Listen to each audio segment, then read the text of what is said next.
উপদেষ্টা হও, প্রেসিডেন্ট হও, বড় টাকাওয়ালা হও, পয়সাওয়ালা হও, তুমি যত কোটিপতি হও, তুমি যদি আমার নবীকে গালি দাও, নবীর আওলাদকে গালি দাও, তুমি কয় টাকার মালিক সেটা আমি দেখব না, আমি প্রতিবাদ করবই। He married a businesswoman.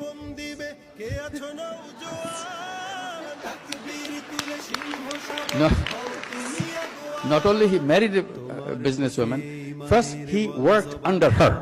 She took a job. She took a job under her. Later, he married her. I said, if you want to be a good Muslim,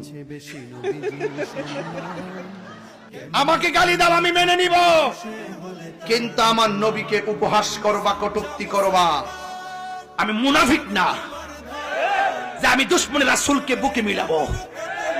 প্রধানমন্ত্রী হও, উপদেষ্টা হও, প্রেসিডেন্ট হও, বড় টাকাওয়ালা হও, পয়সাওয়ালা হও, তুমি যত কোটিপতি হও, তুমি যদি আমার নবীকে গালি দাও, নবীর আওলাদকে গালি দাও, তুমি কয় টাকার মালিক সেটা আমি দেখব না, আমি প্রতিবাদ করবই। কিছু মসনদের লোভী তারা প্রতিবাদ করবে না। এরা মসনদ চায়, এরা চেয়ার চায়, এরা সংসদ চায়, এরা দুনিয়ার ক্ষমতা চায়, কিন্তু সুন্নিরা আল্লাহর কসম রাসূলের বিরুদ্ধে কথা বলবে, রাজপথে রক্ত ঢালবে, রাসূলের ইজ্জত ওয়া তুআসিরুহু ওয়া তুআক্কিরুহু ওয়া তুসাব